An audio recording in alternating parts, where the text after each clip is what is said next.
सर्व मतदारसंघाचे अधिकृत उमेदवार विनायकरावजी जाधव पाटील यांच्या प्रचारासाठी आपण सर्वजण एवढ्या मोठ्या संख्येने इथं आलो आहोत. रात्रीचे 9:30 वाजले. सभा 5 वाजता सुरू झाली.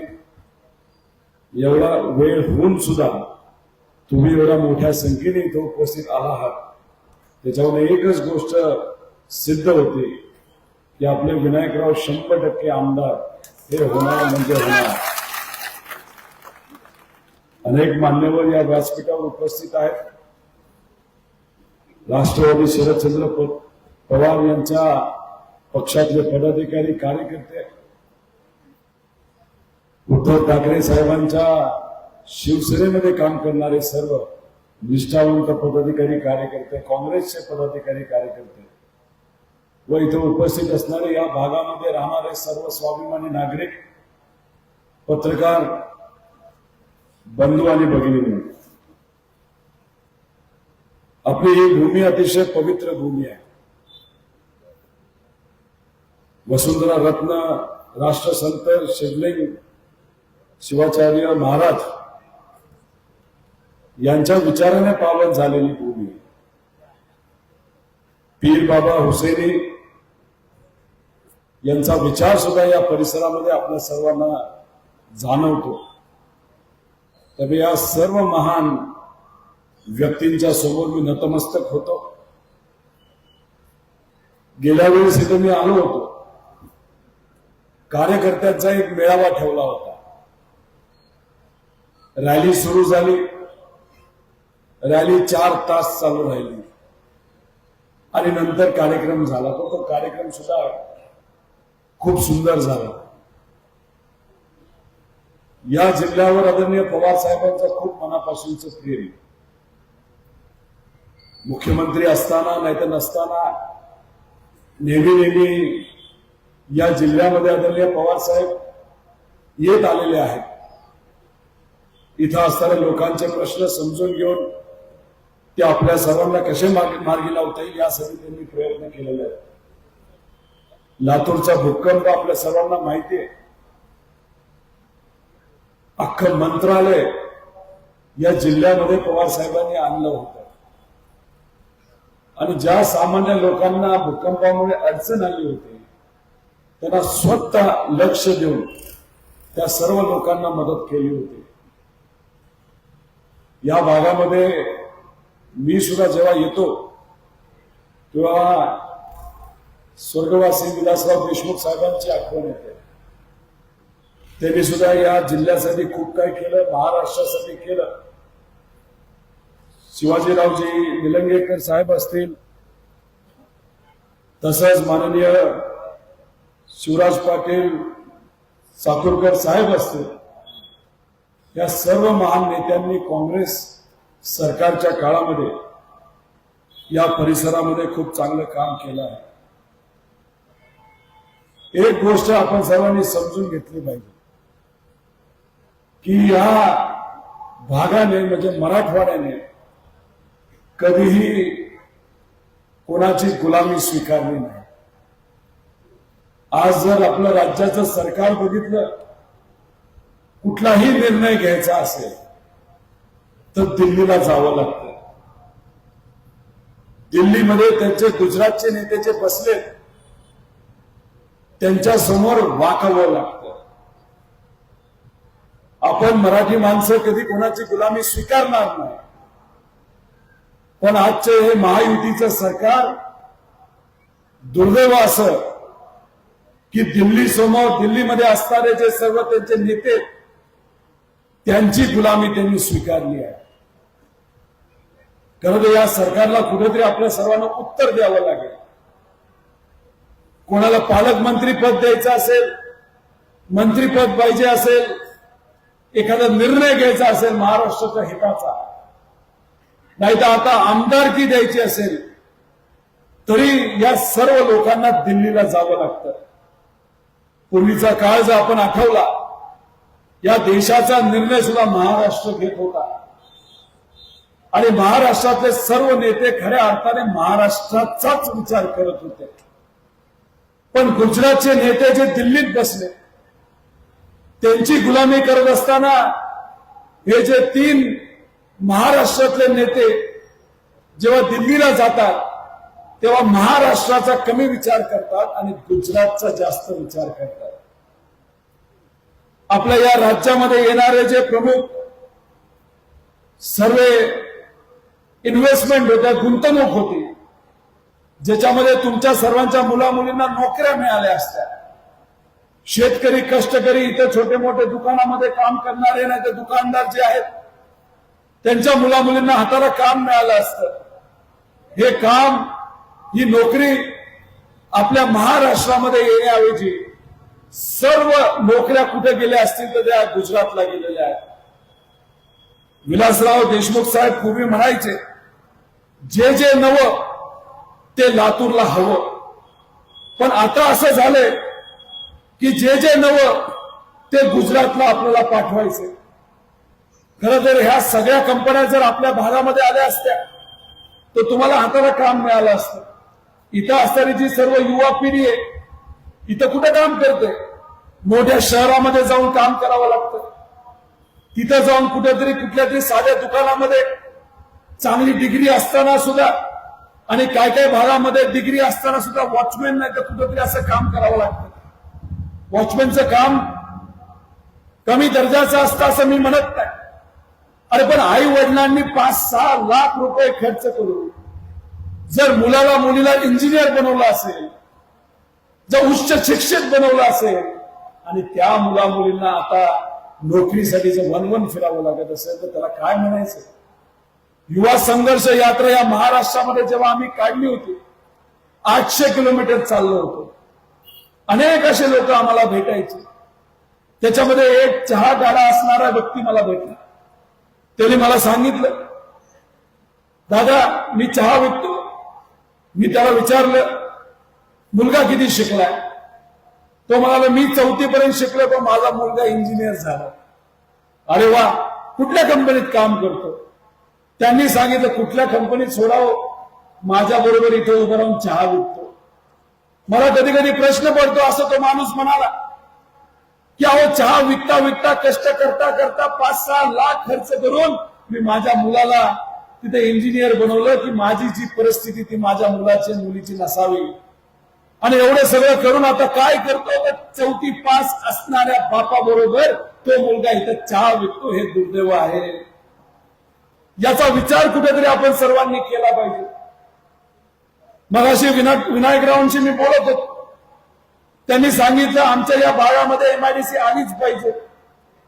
त्यांनी स्वतः ती एमआयडीसी आणली पण गेल्या 5 वर्षामध्ये त्याला ज्या ज्या दुसऱ्या परवानग्या लागतात त्यातली कुठलीही परवानगी आलेली आपण बघितली नाही. विनायकरावांना मला सांगायचे की काळजी करू नका, आपलं सरकार 100% या राज्यामध्ये येणार म्हणजे येणार. काळ्या पगड्यावरची पांढरी देश आणि ते सरकार आल्यानंतर माझ्या मतदारसंघामध्ये तर मी एमआयडीसी आणणारच. पण या भागातल्या मुला मुलींना हाताला काम देण्यासाठी तुमची हक्काची एमआयडीसी सुद्धा आल्याशिवाय राहणार नाही. अहो इथं आसपास कुठला तरी कारखाना आहे, प्रायव्हेट कारखाना आहे, इथल्या लोकप्रतिनिधीचा कारखाना आहे असं मला कळतं. किती क्रशिंग करतो तर 4,000-5,000 क्रशिंग करत असेल. वर्षाला 5 ते 6 लाख टन क्रशिंग तो कारखाना करतो. अमित देशमुख साहेबांचे कारखाने पण आसपास आहेत. त्यांच्या कारखान्याचा भाव काय असतो? 3,000च्या आसपास. आणि इथं असणारे लोकप्रतिनिधी ज्यांना आपण सर्वांनी निवडून दिलं त्यांचा प्रायव्हेट कारखाना ते भाव किती देतात? 2300 ते 2400. किती रुपयाचा फरक? 700 ते 800 रुपयाचा फरक. ज्याचं गणित योग्य असेल 5 लाख क्रशिंग केलं असेल आणि जर 700 रुपयाचा फरक असेल तर किती मोठा फरक झाला तो? 35 कोटी रुपये. कुठे गेले हे पैसे? त्यांच्याकडे. कोणाचे होते हे पैसे? तुमचे होते. हा जो अतिरिक्त पैसा जर शेतकऱ्याच्या हातामध्ये आला असता ना, या दुकानदारांचा सुद्धा तिथं फायदा झाला असता, शेतकऱ्याचा झाला असता. मला तर कळतच नाही तुम्ही त्यांना गावागावामध्ये फिरून कसं देता. आतापर्यंत तुम्ही गाव बंदी करायला पाहिजे होते, अजून सुद्धा वेळ गेलेली नाही. त्यांना म्हणत दिवाळीचा काय, गेल्या 4 वर्षामध्ये तुम्ही कुठलाही पैसा तिथं दिला नाही. पण आम्हाला जर मतं मागायची असेल तर तुम्हाला आम्हाला अतिरिक्त 700 रुपयाचा भाव हा द्यावाच लागेल, अशी भूमिका त्या ठिकाणी आपल्या सर्वांना घ्यावी लागेल. नाही देणार ते, नाही कदाचित देतील पण, आणि परत 5 वर्ष देणार नाही.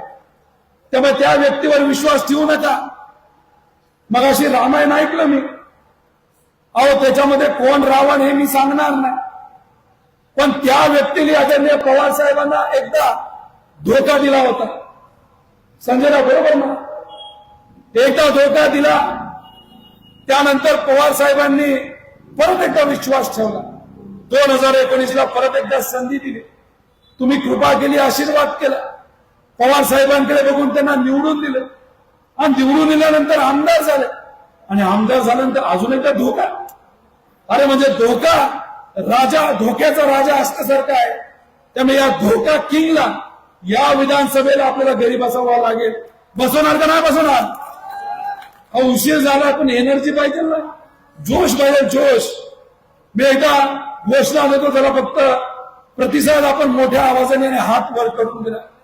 रामकृष्ण हरे, रामकृष्ण हरे. विनायक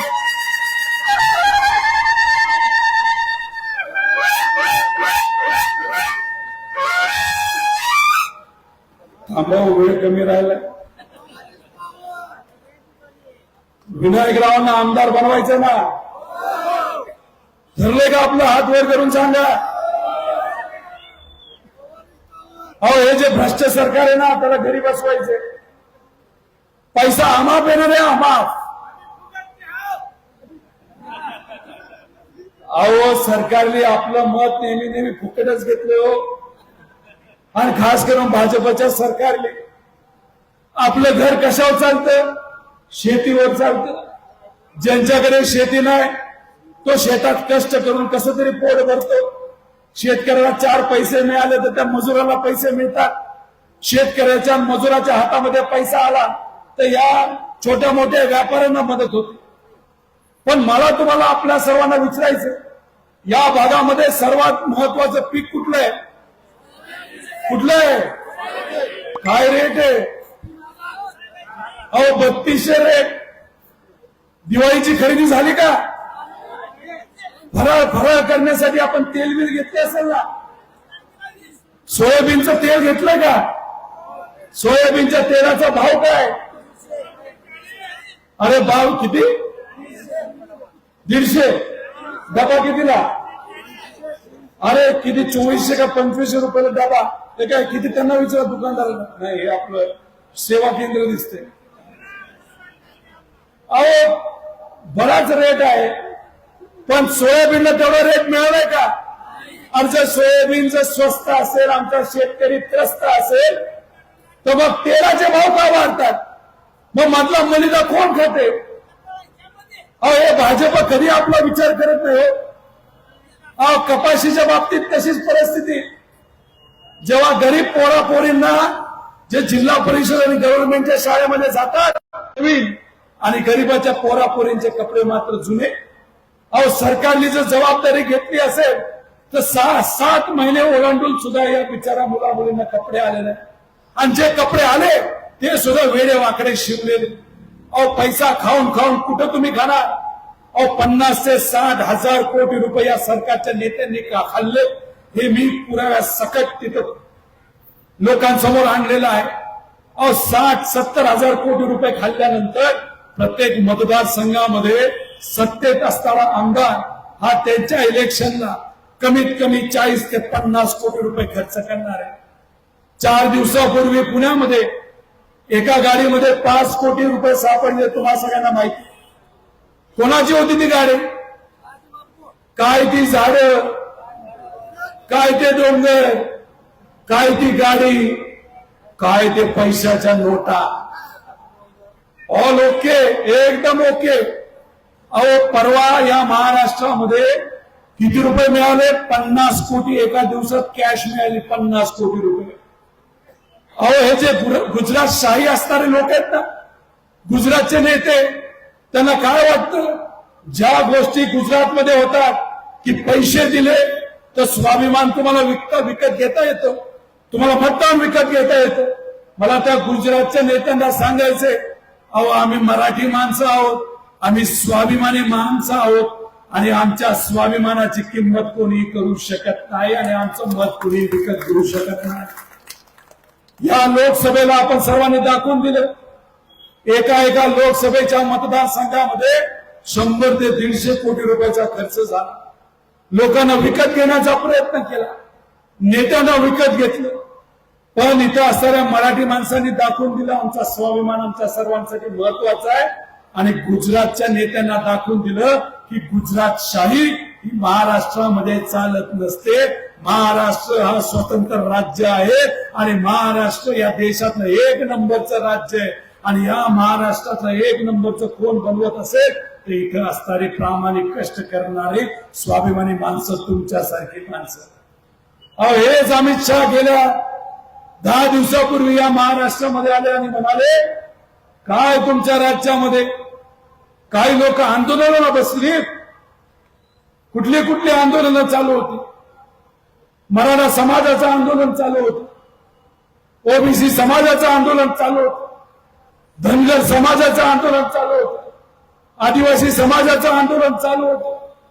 आणि अमित शहा साहेब आले आणि काय म्हणाले, अहो आमच्या गुजरातमध्ये असं जर कोण आंदोलन आणि उपोषण करत असेल तर आम्ही आमच्या पायाखाली ते आंदोलन तुडवतो. तशीच गोष्ट महाराष्ट्रात केली पाहिजे. अहो अमित शहा साहेब, गुजरात नवीन आहे, आम्ही लय जुनी माणसं आहोत आणि आम्हाला माहिती स्वाभिमान कसा राखायचा. आम्हाला आता शिकू तुम्ही तुमची गुजरात शाही. तुम्ही इथं तुडून तर दाखवा, मग मराठी माणसं तुमचं काय करतात आणि इलेक्शनच्या माध्यमातून तुमच्या पक्षाला आणि तुमच्या कमळाबाईला लोकशाहीच्या माध्यमातून पायाखाली तोडल्याशिवाय राहणार नाही. हा आमचा सर्वांचा तिथे शब्द आहे. अहो या सरकारला शेतकऱ्याची अलर्जी. इथं कृषी केंद्र आहे, तुम्ही फक्त रेट बघा. सरकार हे भाजपच्या आल्यापासून खताचे भाव फक्त वाढतच चालले, फक्त वाढतच चालले. मोदी साहेब आले होते आणि म्हणाले होते 10 वर्षापूर्वी की 2022 पर्यंत शेतकऱ्याचं उत्पन्न आम्ही डबल करू. सोयाबीनचा भाव 2014 ला किती रुपये होता? 7,000 रुपये होता. किती होता? 7,000 रुपये होता. आता 3200. अहो मोदी साहेब काय तुम्ही करताय? तुम्हाला वाढवायचं होतं का कमी करायचं हे तरी लोकांना सांगायचं. पण खताचे भाव मात्र डबल केले. डीएपीचा भाव वाढला का नाही वाढला? अहो तुम्ही जेव्हा तिथे युरिया घ्यायला जाता तुम्हाला लिंकिंग मध्ये खतं देतात का नाही देत? नको असणारी खतं सुद्धा आपल्या सर्वांना घ्यावी लागतात आणि मग आपला खर्च वाढत चाललाय पण उत्पन्न कमी होत चाललंय. आणि जर उत्पन्न कमी होत असेल, खर्च वाढत असेल तर त्याला आपलं घर चालणार आहे का? नाही चालणार. अहो लोकसभेला तुम्ही उत्तर दिल्यानंतर हे सरकार जागा झालं. मग म्हणाला आता काय करायचं? मग त्यांनी एक अक्कल घडवली. तरी लाडकी बहीण योजना आणली. मला इथं असणाऱ्या माता भगिनींना सांगायचं, कार्यकर्त्यांना सुद्धा सांगायचं की महाविकास आघाडी सरकार येणार आहे, पण ते सरकार आल्यानंतर आपण लाडकी बहीण योजना बंद करणार नाही. उलट त्या योजनेला आपण ताकद देणार आहोत. पण ती योजना कायम ठेवत असताना आपण शेतकऱ्याला हमीभाव देणार आहोत. शेतकरी आणि कष्टकऱ्यांच्या मुला मुलींना हाताला काम देणार आहोत. तिथं आमच्या माता भगिनी आज जे सुरक्षित वाटत नाही त्यांना सुरक्षित कसं वाटेल यासाठी आम्ही यंत्रणा उभी करणार आहोत. छोटे मोठे व्यापारी असतील, व्यावसायिक असतील, या सगळ्या लोकांचा आम्ही विचार करणार आहोत. कारण का महाविकास आघाडी सरकार हे सामान्य लोकांचं सरकार आहे आणि ते तुमच्या आपल्या सगळ्यांचा विचार तिथं करणार आहे. त्यामुळे मोदी साहेबांच्या गॅरंटीवर तुम्ही विश्वास ठेवू नका. चायनाची जी गॅरंटी असती त्याच्यापेक्षा मोदी साहेबांची आणि बीजेपीची गॅरंटी ही खराब असते. विचार आणि विश्वास हा आदरणीय पवार साहेबांवर आपण ठेवला पाहिजे. उद्धव ठाकरे साहेबांवर विश्वास ठेवला पाहिजे. काँग्रेसच्या नेत्यांवर विश्वास हा आपल्या सर्वांना ठेवायला पाहिजे. त्यामुळे येत्या काळामध्ये हे इलेक्शन लढत असताना मनापासून आपल्या सर्वांना तिथे लढायचं. पण हे लोक काय करणार? पैशाचा वापर करणारच, पण दोन समाजामध्ये वाद निर्माण करणार, हिंदू मुस्लिम करणार, मराठा ओबीसी करणार, आणि त्याच्यावर काय करणार? तर फक्त राजकीय पोळी भाजणार. अहो, मराठा आरक्षण आपण 2013-14 ला दिलं होतं. 50% पुढे जाऊन 16% आरक्षण दिलं होतं. पण त्यावेळेस एक व्यक्ती कोर्टात गेला. कोण गेलो कोर्टात? सदावर्ते. सदावर्ते हा कोणाचा माणूस? देवेंद्र फडणवीसांचा खास कार्यकर्ता. हा सदावर्ते देवेंद्र फडणवीस साहेबांना काय म्हणतो? देवेंद्र फडणवीस हे माझे देव माणूस आहे, देव माणूस. अहो, हा सदावर्ते कोर्टात गेला आणि 16% आरक्षण जे आपल्याला मिळालं होतं ते ह्या सदावर्तेने आणून पाडलं. देवेंद्र फडणवीस साहेबांनी जर ठरवलं असतं तर सदावर्तेला घरी बसवलं असतं आणि ते आरक्षण आपलं तसंच कायम राहिलं असतं. आता सुद्धा कोर्टात हा सदावर्ते गेला. अरे, ओबीसी समाजाचं राजकीय आरक्षण कुणी थांबवलं असेल तर ह्याच बीजेपीने थांबवलंय. हे मी म्हणत नाही, भुजबळ साहेबांनी सांगितलेलं. आपल्याकडे जेव्हा भुजबळ साहेब होते तेव्हा धनगर समाजाला सुद्धा खेळवत ठेवलं. 2014 ला धनगर समाजाला सांगितलं पहिल्या कॅबिनेटमध्ये आम्ही धनगर आरक्षण दिलं का? काय नाही, सर्व समाजाला फक्त खेळवत ठेवलं. पण काय राहिलं बाजूला? सोयाबीनचा योग्य भाव देणं राहिलं बाजूला. या युवांना हाताला काम देणं राहिलं बाजूला. आमच्या माता भगिनीला सुरक्षा देणं राहिलं बाजूला. ज्याच्या आपलं पोट चालतं, ज्याच्यामुळे आपल्याला हाताला काम मिळतं, पोटाला अन्न मिळतं, हे सगळे विषय राहिले बाजूला. खताच्या किमती वाढतायत हे राहिलं बाजूला. तिथं जे काय घरामध्ये सामग्री लागती त्याच्या किमती वाढतायत हे राहिलं बाजूला. पण आपण कशामध्ये गुंतून राहिलो? तर या जाती धर्माच्या वादामध्ये गुंतून राहिलो. आणि हा वाद कुणी निर्माण केला असेल तर तो भाजपने निर्माण केला. आणि याच्या मागे कोण चाणक्य असेल ते आहेत देवेंद्र फडणवीस. त्यामुळे हे जे इलेक्शन आहे हे एक विचाराची लढाई आहे. आणि विनायकराव आपले जे उभे ते इथं असणाऱ्या आत्ताच्या आमदाराच्या विरोधात उभे नाही. असं समजा की हे देवेंद्र फडणवीस साहेबांच्या विरोधात उभे. आणि म्हणून सांगतो लीड यंदाची जास्त आपल्या सगळ्यांना पाहिजे. देवेंद्र फडणवीस साहेबांचं नवीन गाणं ऐकलं का तुम्ही? काय गाणं आहे त्यांचं? नवीन युगातला नाही ऐकलं? बरं झालं ऐकलं नाही. अभिमन्यू म्हणतात स्वतःला, नवीन युगातले अभिमन्यू. मी तर म्हणेल देवेंद्र फडणवीस साहेब हे नवीन युगातले जनरल डायर आहेत. जनरल डायर. तुम्ही म्हणला जनरल डायर कोण काढला? अहो, स्वतंत्र काळामध्ये जेव्हा आपण सर्वजण स्वतंत्र आपल्या देशाला मिळावं यासाठी लढत होतो तेव्हा पंजाबमध्ये जालियनवाला बागमध्ये जे सामान्य लोक आपल्या देश प्रेमासाठी लढत होते त्यांना एका बागेमध्ये नेलं, तिथं लाठीचार्ज केला, त्यांच्या गोळ्या झाडल्या. असंच आज या महाराष्ट्रामध्ये होताना आपण सर्वजण बघतोय. समाजासाठी लढत असणारे काही महिला, काही मुलं उपोषण करत होते, आंदोलन करत होते. या नवीन युगातल्या जनरल डायरचा पोलिसांना फोन आला आणि सांगितलं उठत नसतील तर लाठीचार्ज करा. अहो, लहान मुलांना मारलं, महिलांना मारलं, रक्तबंबाळ झाले. काही वाटलं नाही यांना. नुसतं ठोकाठोकी तिथं चालू होती. अहो, तिथं बंदुकीचा वापर केला, रबरच्या गोळ्या वापरल्या. अहो, वारकरी संप्रदायाला सुद्धा या लोकांनी सोडलं नाही. हो, त्यामुळे हे इलेक्शन याच नवीन युगातल्या जनरल डायरच्या विरोधात आहे. आणि म्हणून हे इलेक्शन आपल्या सर्वांसाठी महत्वाचं आहे. पुढून पैसा आणि दबाव तंत्र असेल तर मग तुम्ही सर्वजण प्रामाणिकपणे या कार्यकर्त्यांच्या पाठीमागे उभं राहणार का नाही राहणार? इथं हात वर करून परत एकदा सांगा की कितीही पैसा, कितीही दबाव तंत्र आलं तरी या कार्यकर्त्याच्या पाठी आम्ही भक्कमपणे उभा राहील. तुमची किती निवडणूक आहे? 6वी किती वेळा निवडून आला? 2दा. 4दा यांना अपयश आले. घरी बसला का हा माणूस? आपल्या लोकात राहायला, तुमच्या बरोबर राहायला, आंदोलन करायचं असेल, या मतदारसंघासाठी काय करायचं असेल तर हा माणूस तुमच्या सर्वांसाठी निवडला. आणि मग आता यांना आपल्याला आमदार बनवण्याची वेळ आली. हे सरकार आपल्या राज्यात आपलं येणार तेव्हा पवार साहेब यांना काय संधी देतील सरकारमध्ये ते पवार साहेबांना सोडून त्या निश्चिंत राहावा त्या बाबतीत. पण महत्वाचं काय तर या इलेक्शनमध्ये प्रामाणिकपणे बूथवर लक्ष देत आपल्या सर्वांना इथं काम करायचं. मला माहित नाही हा माईकवाला कोण आहे, नंतर जरा विचारपूस जरा करा. एकदा आवाज बसलाय, आजारी आहे, पण आपल्या माणसांसाठी प्रचारासाठी इथं आलेलो आहे. फर्स्ट टाइमचा आमदार आहे.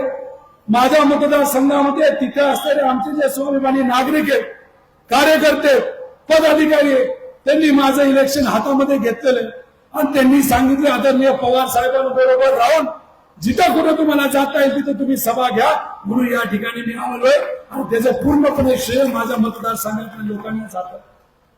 त्यामुळे कितीही कुणी आजारी पडलं तरी या महाराष्ट्रामध्ये फिरायचे.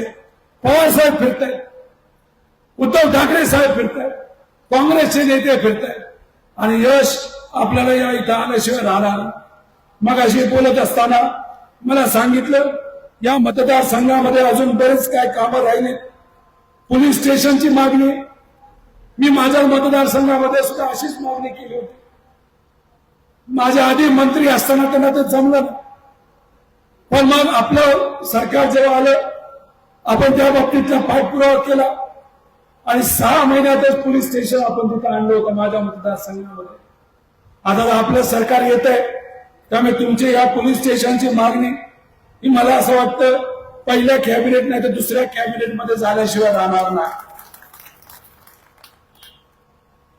ग्रामीण रुग्णालयाची मागणी खरं तर ते आतापर्यंत व्हायला पाहिजे होतं, ते झालं नाही. त्याचीही काळजी नाही.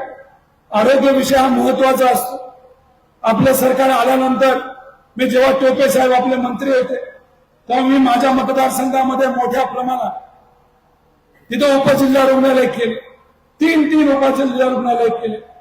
खरं तर आताच्या आमदारांनी या बाबतीतला पाठपुरावा करायला पाहिजे होता, पण का त्यांनी केलं नाही मला माहित नाही. त्यांचं कामात लक्ष होतं का कारखान्यात होतं हे आपल्याला बघावं लागेल. तुमच्यावर कमी आणि कारखाना जास्त प्रेम त्यांचं दिसतंय. अजून एखादा कारखाना घेतला का? घेतला का त्यांनी कारखाना? प्रयत्न करते हा, त्यांना कुठला तरी कारखाना घ्यायचा आहे म्हणून ते पलीकडे गेले. मला सांगा विकास जर झाला पाहिजे तर मतदारसंघामधल्या सामान्य लोकांचा झाला पाहिजे, नेत्याचा झाला पाहिजे. तुमचा विम्याचा प्रश्न सुटलाय का? पैसे आले का? मागच्यांना विचारतो विम्याचे पैसे आले का? हो, विम्याचा पैसा कोणाचा आहे? तुमचा हक्काचा आहे. त्यासाठी आत्ताच्या आमदारांनी काय पाठपुरावा केला का? त्यांचं सरकार आहे ना, विकासासाठीच तुम्ही गेलाय ना. अरे विकास फक्त तुमचा नसतो, या गरीब जनतेचा, मायबाप जनतेचा विकास हा खरा विकास असतो जो या मतदारसंघामध्ये दुर्दैवाने गेल्या काही वर्षांमध्ये झाला नाही असं दिसतंय. तर हे छोटे विषय असतात पण तुमच्यासाठी अतिशय महत्वाचे असतात. आम्ही आमच्या मतदारसंघामध्ये भांडलो, लढलो, अधिकाऱ्यांबरोबर लढलो, कर्मचाऱ्यांबरोबर लढलो, विमा कंपनी बरोबर लढलो, मुख्यमंत्र्यांना भेटलो आणि मग शेवटी कुठेतरी विमा आता मिळाला. अहो तुम्ही तर सत्तेत आहात, तुमच्याकडे आमदारकी आहे, तुमचे नेते फायनान्स मिनिस्टर आहेत. असं असताना सुद्धा तुम्ही या मायबाप जनतेला जर न्याय देत नसाल तर मग कुठेतरी या जनतेची चेष्टा करताय असं कुठेतरी आपल्या सर्वांना म्हणावं लागेल. काही लिंगायत समाजाचे सर्व नेते मला भेटले. त्यांनी सांगितलं की या भागामध्ये स्मशानभूमीचा फार महत्वाचा विषय. संजय भाऊंशी पण बोललो, त्यांनी सांगितलं फक्त याच मतदारसंघामध्ये ही अडचण असेल, आपल्याला येत्या काळामध्ये या राज्यासाठी धोरण बनावं लागेल. या राज्याचं तर धोरण बनूच, पण या लिंगायत समाजाच्या बंधू भगिनींसाठी सुद्धा 100% या बाबतीतला न्याय येत्या काळामध्ये आपण देऊया. अल्पसंख्याक समाजासाठी वसतिगृह पाहिजे, बऱ्याच काही आपल्या सर्वांच्या मागण्या त्या येत्या काळामध्ये आपण 100% पूर्ण करू असं या ठिकाणी आपल्या सर्वांना सांगतो. मी जाता जाता आपल्या सर्वांना सांगेन की या सरकारचे अनेक नेते येतील, आपल्या सर्वांना फसवतील, इथं येऊन बरंच काय खोटं नाटक सांगतील. अजिबात विश्वास ठेवू नका. अहो, महात्मा बसवेश्वर महाराजांच्या नावाने एक महामंडळ काढलं. अहो, त्यांच्याच नावाने नाही, सर्व संतांच्या नावाने महामंडळ काढली. 2 वर्ष झाली महामंडळ काढलं, पण या 2 वर्षामध्ये या महामंडळामध्ये 1 रुपया सुद्धा निधी तिथं दिला नाही. 1 रुपया सुद्धा. त्यांना असं वाटतं एखादा निर्णय जाहीर झाला म्हणजे बोली बापली जनतेला आपल्याला वेडे बनवता येतं. अहो, ही महाराष्ट्राची जनता आहे, यांना सहज सोपं तुम्ही समजू नका. यांना सगळं माहिती आहे, यांना काय आपल्या हिताचं हे माहिती आहे. म्हणून सांगतो, या महाराष्ट्रामध्ये महाविकास आघाडी सरकार येणार. त्यामुळे जाता जाता फक्त घोषणा द्या, रामकृष्ण हरी. माझा तर आवाज बसलाय, तुम्ही नका वाजू, थांबा. तुम्ही वाजू नका. तिथं लोकांना तिथं बोलू द्या, रामकृष्ण हरी. आवाज येत नाही. रामकृष्ण हरी. माईकवर तर तुम्ही बोलूच नका. मग शेवट त्या टेम्पो पशी जे लोक उभी आहेत, हात वर करून इथं असणारे सर्व आपलं चिन्ह तुतारी वाजवणारा माणूस आहे. इथं सुद्धा मला माहित नाही त्यांनी गणवागणवी केली आहे का. एका कुठल्या माणसाला उभं केलं असेल आणि त्याला पिपाणी चिन्ह दिलं असेल तुतारीच्या नावाखाली. लोकसभेमध्ये अडचण झाली होती, पण आता ती अडचण होणार नाही. लोकांना या बाबतीत सगळं माहिती आहे. त्यामुळे कृपा करून या सगळ्या गोष्टींकडे तुम्ही लक्ष द्या. वेगळ्या वेगळ्या प्रकारच्या खेळी या इलेक्शनमध्ये तिथे खेळल्या जाते. तुम्ही सतर्क राहा, शांत बसू नका. आपल्या विनायकरावांना आपल्याला कमीत कमी 50,000चा लीड निवडून द्यायचं. तिथे कमीत कमी तिथे कम से कम 50,000ची लीड तुम्ही सर्वजण आपल्या या कार्यकर्त्याला द्याल असा विश्वास या ठिकाणी व्यक्त करतो. मी विनायकरावांना पुढे बोलावतो, विनंती करतो. विनायकराव द्या एकदा या कार्यकर्त्यासाठी तुम्ही फक्त शब्द द्या. पुढील कितीही पैसा आला, कितीही दबाव तंत्र आलं तरी या कार्यकर्त्याच्या पाठीमागे आम्ही भक्कमपणे उभा राहणार आणि कमीत कमी 50,000चे लीड देऊ या कार्यकर्त्याला आम्ही निवडून देणार. हा पाठिंबा देणार. आज तुमच्यासारखे स्वाभिमानी लोक जर या कार्यकर्त्याच्या पाठीमागे असतील तर 100% विनायक आजच आपल्या सर्वांना सांगतो. जय हिंद.